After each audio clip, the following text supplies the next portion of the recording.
Alright, before you start, I'll just readjust this slightly to make sure we have... Yep, alright, that's good. That's in the video. Also, just double checking, can everyone hear this? Oh my god. Yeah. Yes. I love my phone.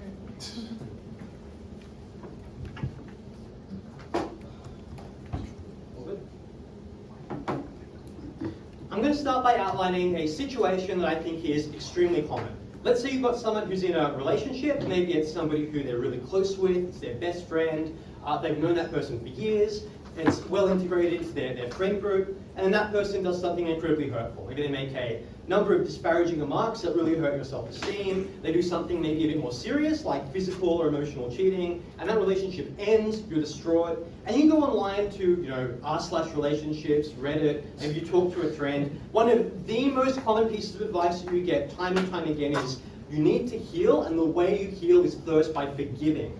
The problem is, forgiveness is something which is incredibly difficult, especially when somebody has done something so damaging, so hurtful to you, your person, your self-esteem. People struggle to forgive, and despite all of this social pressure that's applied on them, they internalize that in a way where they think something is wrong with them, and that is why we oppose this norm.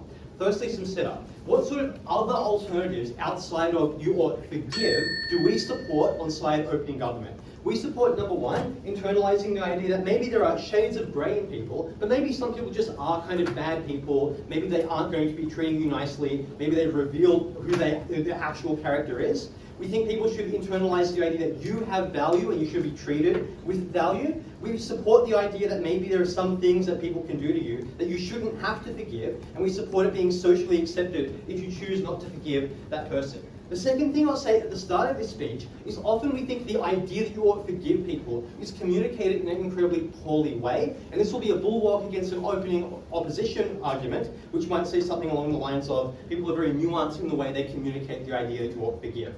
We would say it is incredibly common to be incredibly disparaging of people that aren't forgiving, and that is why you see a very common trope, which is, say, people that are vindictive or people that hold a grudge. People tend to use that sort of language when talking about people who have an inability to forgive. It's a very common, trope or stereotype in media, for example. Your friends and people around you often push you to forgive. And I'll give you some more reasons later on to explain why I think people often do that in incredibly poor ways. So that's the setup portion of this speech. First substantive argument then, why do we think it is often the case that this norm of pushing you towards forgiving others who have wronged you leads to an inability to get proper closure? The first prong of this argument is the idea that often when you have been in a situation where somebody has hurt you, other people around you in your social circle probably don't fully understand, or maybe will never be able to fully understand your emotions and your feelings and what happened there. Often people who have a deep personal connection with somebody else have very complex emotions they can't properly communicate with others. People tend not to want to pry into your personal life a lot of the time. It is very, very common that your friends and family and people around you don't understand the full situation that happened there, your relationship, or all the different moving parts, thank you, in that, which means they might often push you to forgive somebody despite not knowing the severity of what they have done to you, how emotionally hurt you are, and that is incredibly poor for somebody seeking closure, because you don't want to forgive that person and you ought not be pressured to. Secondly, we think often this forces people to try to resolve conflict they have with somebody earlier, because you've got people saying, well, you'll have to forgive someone, and it leads to things like maybe you message an ex and try to, write a nice message saying, hey, I kind of really, wish that we were still talking, and I'm really sorry for what happened, and you take on that burden of contacting them and trying to proactively make steps to forgive them. It's the sort of thing that tries to make you have to resolve emotional harm that you feel earlier, and we would far prefer, even if people end up forgiving, they do that later once they've had time to really think through their emotions and get to a more rational mindset as well. But thirdly, often your heart's just not entirely in it. Like if there is a norm of forgiving and it's not something you have just decided personally to do, your heart's probably not going to be in it. It's not going to give you proper closure as well. So there's why we don't get closure. I'll take closing. Maybe it's true that family and friends won't fully understand you sometimes, but surely these are people you're consistently communicating with and who know and love you, so try to understand. That is obviously true, but I think it is obviously also unresponsive to the argument we're making, which is that emotions are incredibly complex. Somebody can try to talk to you, but often, number one, I think even if you have somebody who's really close to you, they aren't you and you don't have that lived experience. And I think the second thing to say is that a lot of the time talking about your emotions and feelings, it's very embarrassing. You don't want to give too much away to other people. Like, there are so many different pressures in place that mean friends and family aren't going to be perfectly an oracle looking into your inner psyche. Secondly, substantively in this speech, why do we think it is the case you don't have an obligation to forgive many people, and why do we think pushing you towards forgiving is bad? Number one, because people ought to be able and should, in many instances, set boundaries. And setting boundaries with somebody else requires that there is a punishment or some sort of, way you can push back against somebody harming you. So for example, let's say you're in a relationship and you really don't like public displays of affection. The person you're in a relationship with is really into holding your hand in public or kissing you in public and doing things of that nature. If you don't have some way to, I guess, push back against that, have some sort of punishment if somebody does that to you, that there isn't really a boundary in place there. There's just kind of a communication of a preference. We think people ought to be able to, have, I think, put a line in the sand and draw a line in the sand and not be told they have to forgive everybody's, harmful behavior towards them as well. Secondly, I would say under this heading, I think often this norm is one which can be, unfortunately, used by very emotionally coercive people. So thinking about, maybe a kind of struggling to recall their alcoholic who says they've changed and you ought to forgive their past behavior. It's these types of people and these types of relationships you can end up with. People use the idea of this is a, you ought to forgive me and you should forgive people, and the more social norm that this is communicated to you of forgiveness, think you to forgive that person specifically, when it's far better to put distance between yourself, cut off somebody who is toxic from you, and we think that would be far more preferable as well. Thirdly, though, we think often there are people that have very high degrees of suffering. Maybe somebody who's gone through some level of childhood trauma, has gone through a set number of individual people who have acted toxic towards them. And so that type of emotional state is one where I don't think you have to, you should be forced to forgive somebody. If you've gone through that much trauma and that much, hardship, I think it should be good for you to be able to cut other people off. And the fact others probably don't see the full picture of you and your, specific experience means that they're going to be pushing you to forgive, but they ought not. At the end of this speech, what have we demonstrated? We think, broadly speaking, this is a norm which gets pushed onto people who probably shouldn't be forgiving somebody because they've been harmed so poorly, but yet it makes them try to. It's incredibly damaging to their internal psyche, and that is why we oppose it.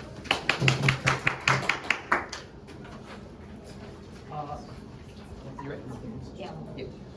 Great. I thank that speaker for that fine speech and welcome the Leader of Opposition to begin their team's case.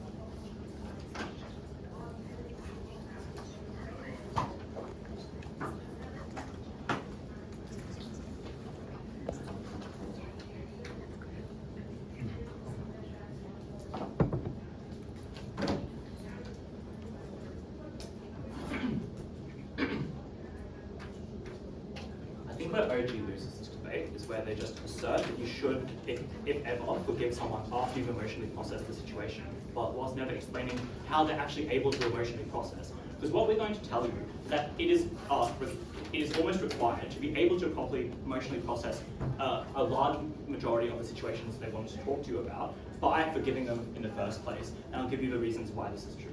3 things I'm going to do in this speech. Firstly, on setup. Secondly, why we're better for people. And thirdly, how this undermines relationships. Firstly, on setup, what do we think this narrative looks like? Firstly, to push back on that it looks like Reddit, or that it's done by friends or family forcing you to forgive. Obviously, they never give a reason of why friends or family should have an incentive to make you move on as soon as possible. And if you wanted to believe their claim, you have to necessarily believe these people actually just don't care about you to the extent they want you to shut off and they can focus on their own problems. I think at the point at which these are people who are probably incredibly close to you, because they are friends and family, they are people who choose to stick and do things with you, they probably do have your best interests at heart. And that is to the point that maybe, even if it is irrational, but you explain this situation is really harming me, they are still going to sit down and maybe do their best to understand where it is you're coming from, even if they can't rationally understand it at the time. And that is why this narrative most likely looks like one which is read by family and friends and religion, people who generally care about you the most. And importantly, it's done with the best intentions. And obviously, this doesn't extend to situations where you forgive those who've done irreparable harm to you. Second thing to note about this narrative is that it is idealistic, but not a punitive narrative. That is that you should strive for this narrative, but there is obvious no moral harm if you don't choose to forgive someone. Secondly, in setup, what is the counterfactual within this debate? Point. No, thank you. The narrative suggests that and there probably exists a narrative which suggests it is fine for you to stay angry at those who wronged you. But I think it in fact likely goes further. The reason is that it's in human nature to form opinions of those, and most importantly, after you've made that opinion of someone, to only change it if you put in significant cognitive effort to change it. That is to say, if you are angry at someone because they have wronged you in a way, you are never going to move on from that anger unless you take the time to cognitively repair your thoughts on them. And we tell you that forgiveness is the most effective way to do this. Why is this? Two reasons. No, thank you. Firstly, why we're better for people. In framing, two things. Firstly, know that in general, the forgiveness of wrongdoers is often the last thing to happen. And the important thing of this is that you do not forgive someone whilst what they're doing is ongoing. This is usually after the wrongdoer has tried to make amends, or it is perhaps in a situation where you're trying to make it better for yourself. Secondly, is that the act of forgiveness is the sole act you can control in these scenarios. And the important part of this is that note that things that have affected you in the past will continue to affect you. That is to say, if you have a friend who's wronged you and you were never able to make amends with that friend, maybe you're going to be significantly more distrusting of that friend into the future. Maybe, for example, these really important things about specific people who you most likely just cannot or don't want to remove from your life, something like a parent. At the point at which they have wronged you in the past and you never come to amends with that, that probably means you're going to try and be more distant towards them. You're never going to make an effort to actually to bridge that. And also most importantly, when side opposition wanted to talk about trauma, the things that create trauma in the first place is where you are consistently harmed and you're never able to come to terms with that harm. That is why people go into therapy in the first place, because they are incentivized to actually talk about the thing that has been cognitively impairing them because of situations they encountered, and they're never able to think of that or move on. No, thank you. Side opposition wanted to. So side opposition wanted to say that if you do forgive, you should only do this after you've emotionally processed. But they never explain a mechanism on how you're necessarily able to emotionally process without that. And my claim is simply that it is significantly harder, and you most likely have to forgive. You most likely have to forgive to emotionally process or get the benefits of emotionally process. The reality is opposition hence is never able to actually process these emotions in the first place, which lead to that bad consequences I've already talked about. Specifically, this narrative gives you the sole ability to stop it from negatively affecting your life. That's because you're able to come to terms with the harm someone has done. You're able to say, no, people aren't bad people who break my trust all the time, no thank you. This is just one person who either, one, has made some error in judgment at some point, or two, just is a bad person and I should cut them out, and I don't want anything to do with them. But that is, but all those require you to come to terms with the fact of this person has wronged you, and you shouldn't necessarily hold that against them. So I think, really importantly, it stops you from going through all of the bad effects of not emotionally processing that. But I think we go a step further. Sure, I'll take. You say that this isn't a punitive norm, there's no moral harm if you don't forgive someone. But if that's the case, what makes this norm powerful enough to prompt painful things like a deep reconciliation? The reason it is powerful enough is because it's going to be something that is pushed, that you're going to be inspired from friends and family to do. The reason it's not moral is because these people, even if you don't go through with it, are not going to suddenly start hating you for doing that, because they're people who fundamentally do like you, who fundamentally want to be around you, who consider you probably a very good person anyway. So it's unclear that there is going to be any punitive measure. But I think we go a step further, because I think forgiveness allows you to promote the positive. For example, you're able to actually feel virtuous for forgiving them in the first place. And this is really powerful when you have been in situations which have fundamentally undermined your dignity as a person, because you're able to say, even though this wrong thing has happened, I have come out the better person. And I think when they have been in situations where they have such little control, giving them this sense of control and agency over their own life, that they are a good person, able to make good actions, that they should be trusted, etc., gives you the power to actually move on from this itself, to be able to be more trusting of people into the future. But secondly, also, I think this just undermines relationships. And the reason for this is all relationships are based on the ability for you to forgive someone else. That is because obviously no two people are identical. They do have differences, and often these different small differences may come to light. Note this narrative. Obviously, you don't have to defend all forms of forgiveness, but understand a position where you just get a large degree of not forgiveness. You get lots of minor inconveniences building up over time, which means over time you never reconcile with that person directly, which means you get an increased distance between them in terms of honesty and trust. This means your communication is much worse over time, which means you're going to get onto much larger schisms between you because you just haven't been able to reconcile the smaller things. It means you probably just lose friends and become more distant with them. That's a massive harm. So proud to oppose.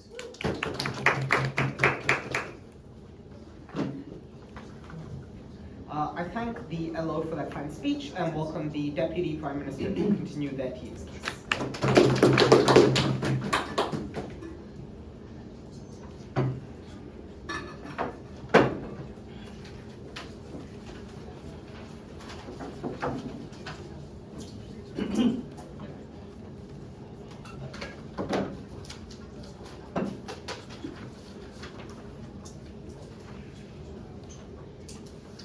People misread Jez as a vindictive man despite his fully legitimate right to neither forgive nor forget slights against him. We say Jez is not vindictive. Without the narrative that perpetually paints forgiveness as something that is virtuous, Jez would just be seen as a normal person following his own way to deal with slights against him, and we say that is fully legitimate and we have no problem against it. First, let's deal with their big push in this debate, which is on healing and closure. What we argue is that there are many different ways to deal with the wrongs that you have faced in your life. One way to deal with those wrongs is to forgive and say that actually is okay. I understand or have grappled with that emotion and I ultimately forgive you. Another way is to reject that and to say, no, I still think that that was wrong. I still feel hurt by that, and to seek some form of distance, to seek to reject that form of reconciliation. Meaning that is a perfectly legitimate form of emotional self-defense. Why? Firstly, I think it is entirely personal the way that different people deal with the kind of wrongs and the relationships that they have with other people. For instance, I personally would find it really stressful to do this type of process of not forgiving someone, to ghost someone or to distance someone. I don't think I would be able to do that even when wrong. I find it much easier to forgive. But there are many people that find the opposite. In fact, their characterization seems to be that the majority of people find it much easier to not forgive people, to instead try and distance those people, to instead knuckle down in their beliefs that that thing against me was wrong. And if it is easier for those people to go through that emotions, if people find greater emotional solace using that as a form of emotional reconciliation, we think that is perfectly legitimate. We do not understand why one personal way of dealing with those emotions is somehow better or somehow more kind of suitable to an individual than any other tool. Second, even if you don't believe this is true, their big claim here is this is the sole thing that you can control. And this is nonsense. People harbor grudges for the entirety of their lives. They can continue to resent that thing that someone else did in their lives. They can believe in their heart of hearts that that thing was wrong against me and I will not forgive you for it. And I do not understand why that is not a fully legitimate and viable thing that people can hold for the rest of their lives. Their big push in this debate is, look, isn't this kind of a sad thing to kind of have happen? Because we would have so many more friends and people would get on more if instead you didn't go through that process and you made for amends. I think there's two big problems with this piece of analysis though. The first is that if it is true that people simply desire more friendships, that internally prompts them to forgive other people. I think this is why we do not need this type of social pressure. Internally, people tend to forgive, particularly when wrongs or slights against them are not that deep or not that grievous. And so the question of the debate is, for the person that doesn't want to forgive, for the type of person that is happy to not forgive someone is happy to have fewer friends because of the fact that they're a more vindictive person, is that legitimate? Should we heap more social pressure on those people or not? We argue that we shouldn't be. We should allow those people to be the type of person that they want to be. If that is the type of person with fewer friends but has their own way to deal with this type of emotional hardship, fully go for it. It seems perfectly fine and best for that type of individual. But second, I think is they don't see the risk side of it, right? Because yeah, maybe forgiveness helps you overcome some friendships that are reconcilable, but it also promotes and prolongs unsustainable friendships that were always going to break off, but have now more emotional hardship as people go through the process of trying to cling on and forgive through those types of relationships. And what we argue is that the best person to make that decision is individuals themselves. They should not have any form of social narrative that pushes them beyond what their own personal form of reconciliation is. And so last then, before I get to emotional processing, I'll take a POI actually first. If Christianity did not have a tenet of being forgiven of one's sins, it would be a more or less kind religion to be in.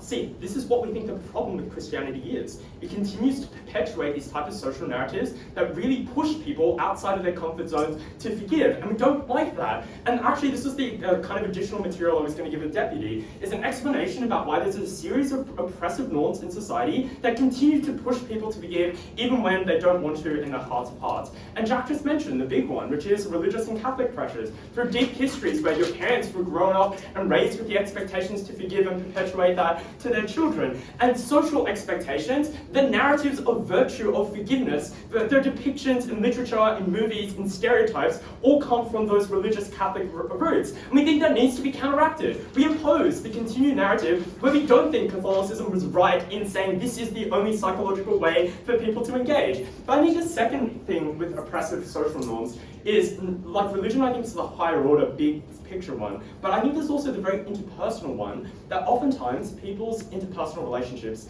are extremely emotionally complex and very mixed. i.e., I can both love this person, hold deep kind of affections for them, but also think they have seriously wronged me and that they are an evil person.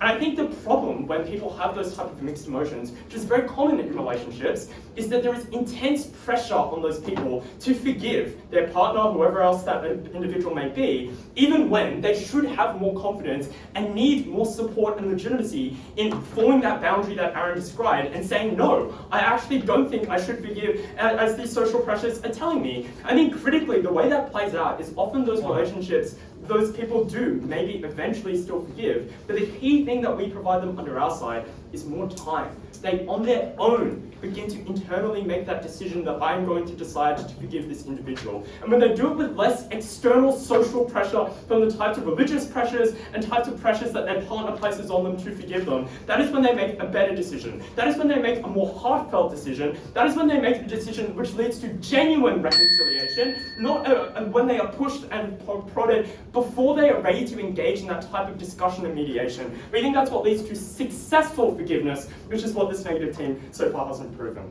Last, I think there is a series of pressure from social media with particularly self-care narratives. That sense of it is a stoic, independent individual that is able to reconcile these friendships, that further adds that degree of social pressure on individuals that this is what is virtuous even amongst kids that are young. And so at the end of this, we need to counteract that. We oppose this perpetuation of these narratives that continue to push people against their own heart and their own personal way to deal with this type of psychological wrongdoing.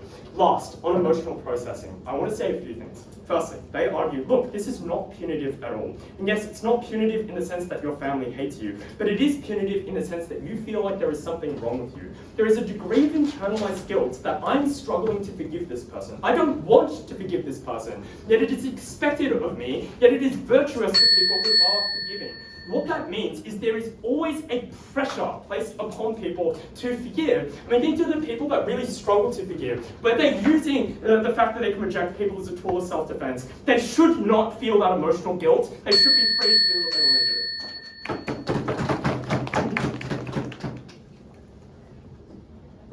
I thank the speaker for that fine speech and welcome the Deputy Leader of the Opposition to end the closing opening call.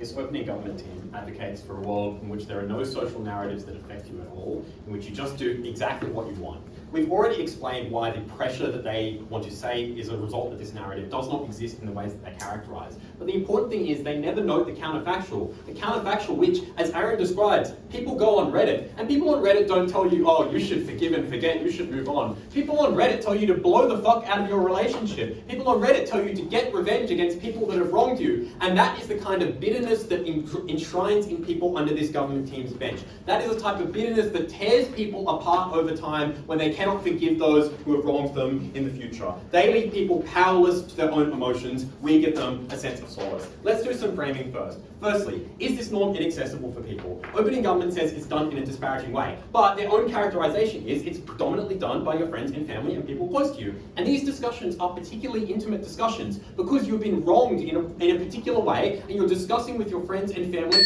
how you feel about that wrong. And those friends and family aren't going to say, like, listen to you say, I don't want to forgive this person, and then say, you definitely have to forgive that person, because they don't care more about that other person than you. They are your friends and family. They care about your feelings. So that pressure does not apply in the cases that they want to push as the worst case examples, where people really, really don't want to forgive anyone that's ever wronged them in their life. In fact, they probably apply to the most minor examples where someone has wronged you, and your friends and your family and people around you say, well, yes, they have wronged you, but do you feel like you can forgive them? Is this something you're capable of? That is the thing that we note on opening opposition. Secondly, is this norm punitive? And I want to really just reality check this argument. Like, when you are talking with your friends and family about someone that has wronged you, they do not tell you you are a bad person if you cannot forgive them. Religion doesn't tell you you are a bad person if you cannot forgive them. It says, in fact, the opposite. It is a virtue to strive to if you can forgive people. What that means is we're not talking about a negative consequence. You don't feel like a bad person if you do forgive someone. In fact, it is the opposite. When you do forgive people, which by their own characterization, many people forgive people and many people might forgive people even without that norm, we provide them the emotional comfort. They know they are a good person. They are virtuous. They are a better person as a result of this forgiveness. And that is the sole thing that these people have when everything else is out of their control because they have been wronged by another person. It is not the case, as they say, that this is done in a punitive way. In fact, it is done in quite the opposite way and quite positively. And if it is the case that you do not want to forgive anyone ever, well then people will forgive you for not wanting to forgive other people, because this norm applies to other people as well. Thirdly, what is the comparative? I've already noted this in my introduction. The comparative is humans are creatures that are like bound by psychological schemas because it requires less resources on your brain. It's less taxing if you just view someone in a solitary way and you're not open to change in how you perceive them, which means in the absence of these types of norms, in the absence of wanting to forgive people, often you do just stay angry forever. You do just stay bitter at people in the future.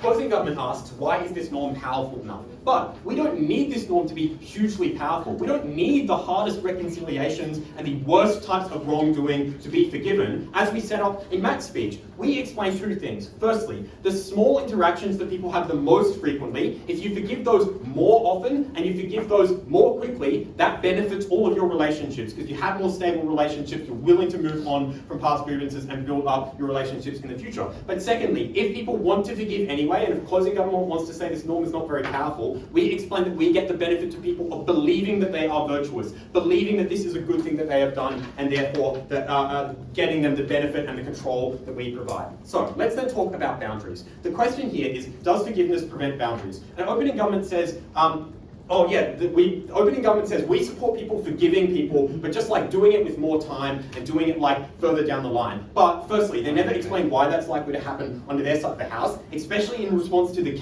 comparative that we point to, which is that people stay bitter, they're likely to stay angry in the future. But we explain that it is better, even if you forgive someone and it's not a perfect level of forgiveness, like whatever that means under their world, which is not very clearly explained, you can forgive them more perfectly in the future. This does not preclude you from forgiving them later down on the line as well. In fact, what we say is that these things, like setting boundaries, is actually mutually inclusive with forgiving someone for past grievances. That is because the only way to properly set boundaries with people, especially with things like romantic partners, is not to get caught up in the past behaviour. Because what happens if you have a coercive partner like they want to talk about, that coercive partner says, you are overreacting to this past incident. You are caught up in the past, you should just get over it. But when you can say to that person, I forgive your past actions, but I do not want you to do it again in future. That is where you separate the emotion from the boundary into the future. You allow yourself the empowerment to say, that is not something that's going to happen into the future, even if I forgive you for what you have done in the past. And that is the only way to separate those two emotions and the future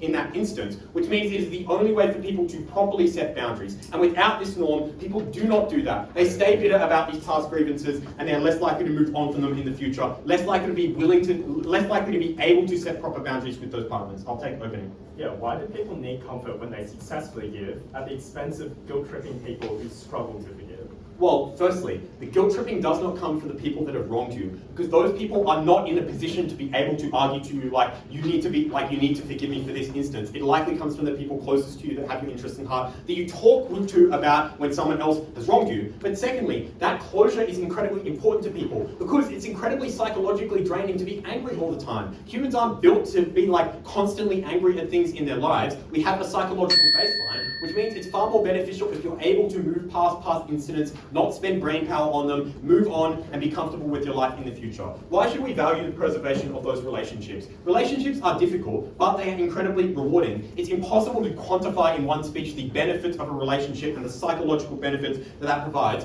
but also in terms of scale, the number of relationships that are benefited under our side when you forgive people more easily, forgive people more quickly, is huge compared to the number of relationships they want to talk to where people like just being vindictive all the time and like being angry. let's talk about closure. They say it pushes you to resolve your conflict earlier when your heart isn't in it. I've already explained that this doesn't preclude you from doing that later down the line. But the question is, how do you get closure? And what opening government misses is in the majority of the cases that they are talking about, the person who has wronged you never apologizes, never makes amends for the things that they have done. And the sole thing that you have in your control is the ability to forgive them despite that. And that is a choice that we say, if people have to make, it is the only thing that they can do, you should at least make them feel good about that decision. Make them feel virtuous about that they are finally moving on. They're not letting this person control their lives anymore. That is the benefit that is provided to people with this narrative. That is why opening opposition takes this round.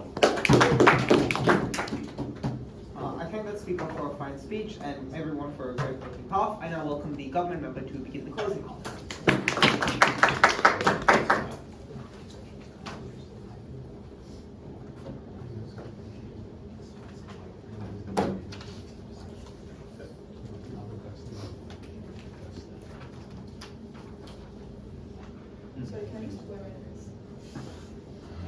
No. Order.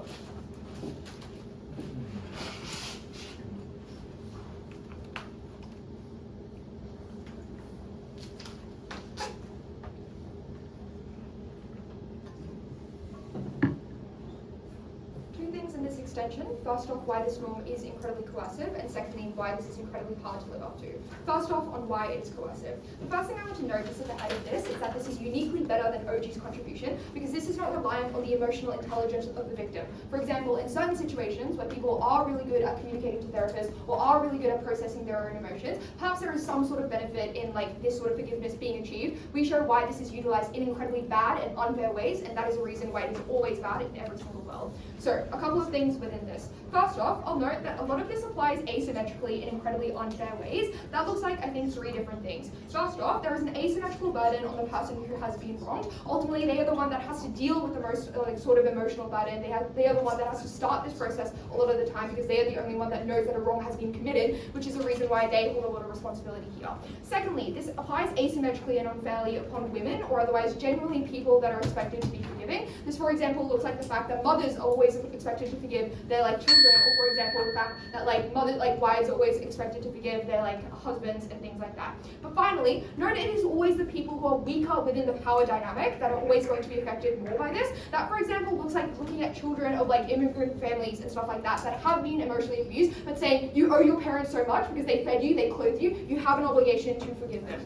Second way in which this is incredibly coercive is simply in terms of religion. The reason why this is the most relevant context is because of 3 main things. First off, there is a religious precedent that is really pervasive across multiple different religions that, for example, looks like the fact that God forgives everyone, God says to do this, and it's really important. Secondly, because people care incredibly largely within religion, That, for example, looks like the fact that you need to have a good soul and a morally pure soul in order to gain eternal life within heaven. Oro says, yes, this is simply a virtue to strive to, so it's not punitive. But I would note that if you don't achieve a virtue, that means that you're worth less than everyone else that has achieved the virtue, right? If you don't achieve the virtue, you don't get into heaven, which is the reason why this is incredibly punitive. They claim that, it's a benefit, at least if you believe you're forgiven, that you've done good. But then that obviously means that you are a failure if you have not done this, because everyone else is capable of doing this, and that is incredibly bad. But finally, this is the most relevant context, because these are the sorts of areas where there are institutions and figures of power that are able to manipulate these sorts of things in incredibly bad ways. This is a specific reason why this is an incredibly important point, and this is the reason why that makes it bad that OG ultimately does not describe. Ultimately, what this means then in terms of religion is that first off, people simply do not get to make the choice in terms of having agency within whether or not they want to forgive and at what point in time they want to start this process. Secondly, they're oftentimes punished for not doing so by other members of the religious community or by authority figures within the religious community. And finally, it is ultimately utilized most harmfully by the people in power, for example, priests and popes, in order to manipulate this to cover up their wrongs. That, for example, is the reason why children who are abused by religious figures and their families are not allowed to come forward with their testimonials, because ultimately they're told that this is not a worthy thing to do. But the final reason why this is coercive is in terms of healing. Victims are ultimately led to believe that in order to work on themselves or work on healing, this is a necessary thing that they must do. Note that this occurs regardless of whether or not the offender has apologized, because you want to heal regardless of whether or not that apology has already come forward, and that's the reason why this is incredibly bad. This ultimately leads to victims being forced into really harmful and false beliefs in order to try and rationalize their really fast forgiveness, which is far, and I think this is far much more specificity than what OG's this idea that it's hard to process and therefore perhaps there are some unresolved feelings. I think, for example, those harmful beliefs look like two main things. First off, that your suffering is not as large as their inherent goodness as a person, and therefore you must sacrifice a part of yourself in order to privilege that, or otherwise, secondly, looking like the idea that you had some sort of fault within the error that was committed. For example, maybe your partner cheated, and that's specifically because you did not pay them enough attention, or you didn't tell them that you love them enough. Obviously, that is incredibly ridiculous. This is a sort of coercion that leads to believe that they should not. Some things just are unforgivable, just sometimes are really hard to communicate to other sorts of people, and especially the person that has wronged you. Secondly, it's incredibly hard to live up to because suffering makes you a turbulent emotional state. You don't have the ability to look at things objectively or try and macroscopically view your entire relationship with that person. It makes it really, really difficult to process these sorts of things. Thirdly, it is oftentimes reliant on your access to therapy or otherwise positive social support. Note that is something that is oftentimes dependent on your economic barriers in terms of accessing therapy, or otherwise whether you feel as though therapy is going to be something that is beneficial for you or not, and believe in its effects. Fourthly, because it requires the harm that you are experiencing to not be ongoing, because obviously if the harm is continuously occurring, because you're continuously reminded of it at every single opportunity, because you cannot think of anything else, this is something that is incredibly difficult to process. Before I move on, I'll take a few items from closing. Even if people are so bad, don't you think that there should be an end date, as open opposition says, to that punishment or hatred against that person? No, because I think OG already preempts this in terms of other people can forgive them. I'll also give another reason why perhaps this is a really important thing. It has a lot of moral weight to it if I get the time for it. Moving on, other reasons why it's really hard to live up to, because it depends on your personality. Some people kind of just are better than others perhaps, or otherwise are more forgiving and willing to forget than others. Perhaps others really are vindictive. But finally, because there is incredibly high burden to achieve this idea of perfect forgiveness. Note that forgiveness is incredibly amorphous in terms of things like how to do it or how to know that you've achieved it, because it's an emotional process that people find really difficult to elucidate. That ultimately means that people have really different standards. For example, if you have a really high standard, maybe your friend comes and talks something negatively about a certain person, and you believe that negative emotion means that they have not moved forward, so you're like, oh my god, you're not doing things. So perhaps you do remember that hurt sometimes, and you feel a lot of guilt over that, even if you have perfectly processed it. Final piece in extension, why people never learn under opposition side. First off, because you cannot communicate your hurt and suffering. Secondly, because you do not wait for an apology and wait for them to recognize that they have done something wrong. But finally, because you cannot leave them. And this is really important, because the wrongdoer only realizes that the thing that they have done is really bad if they realize that this is the sort of thing that will lead them to be isolated and die on their deathbed by themselves without any family members around. This is incredibly important because obviously if the wrongdoer keeps on doing things that are wrong to the original victim and to new victims as well, that is incredibly bad. It just increases the amount of hurt that is within the world. So proud to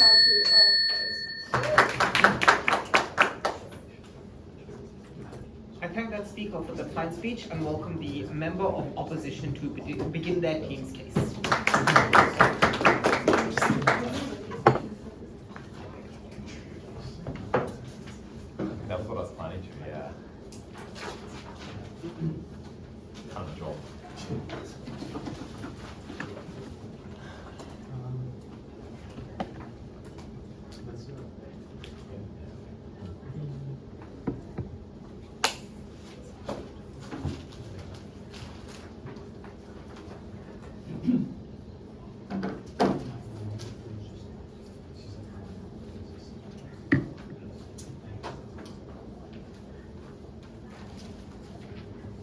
let's be very clear, forgiveness does not necessarily mean forgetting. It does not necessarily mean loving again. To forgive is to stop feeling elements of resentment, to stop punishing someone for something that they did. So you can still move on in your life. For example, a parent forgives a child for breaking a device or a vase. That does not mean that the parent just goes out instantly and buys the device again. It does not mean that they put vases back into the way of a child. That means that forgiveness is on a spectrum. That is, so at the very least, you need to forgive in such that you are giving up your feelings of resentment, giving up your feelings of maybe taking revenge, and then all of the other things that you may choose to opt into, for example, re-entering into a relationship, for example, being loving again, for example, taking boundaries down or walls down, that is an option, but it is not necessary under our side to occur. So the contention by the government team is just not persuasive. It is true. Sometimes some people feel that they need to love someone again, but that's because of other things. For example, the pressure to have stability in your life. It is not necessarily assigned to the narrative of forgiveness. That, I think, is a mischaracterization, and it's an exaggeration of how the narrative works. There are two issues I'm going to talk about in this speech. The first is what is the counterfactual norm, and the second is why wrongdoers deserve forgiveness. Firstly, on what is the counterfactual norm. On government, you do not forgive people, that is true, but there are other countervailing narratives that exist. For example, that is getting back at people or being vengeful.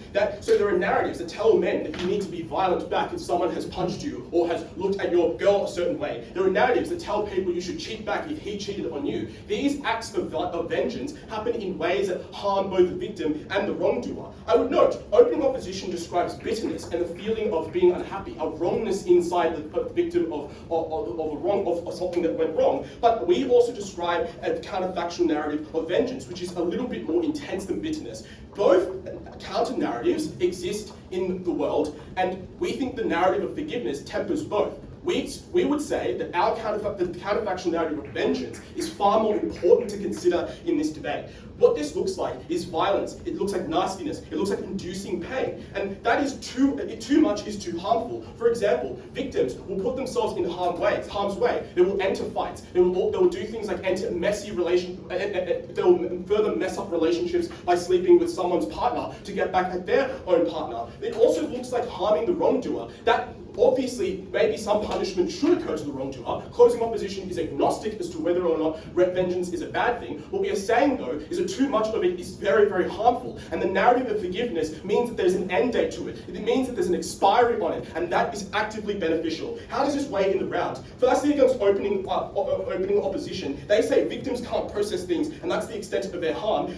We overcome this through magnitude, because we explain that victims are affected as well as wrongdoers are affected. But B, our impact is more important because it's more severe, because we explain physical violence, we explain also emotional violence that people do to inflict pain intentionally, which is far worse. This weighs against CG as well, because their claim is that punishment occurs, because we think that punishment occurs either way. Priests will be despised and punished for doing molestation. Rapists will also be punished. We just think that there should be an expiry on the extent that we punish them. The same way the justice system has an expiry on sentencing dates. That is, if people are not in prison for life, yes, it is true that life sentences existed and also death sentences existed, but there's a reason why humanitarian systems are overwhelmingly preferring not to have life sentences and overwhelmingly preferring not to have death sentences, because there should be a finality to how much we punish you. Yes? This benefit isn't mutually exclusive. Surely the person that has been wronged can retain onto that vengefulness, and that's fine.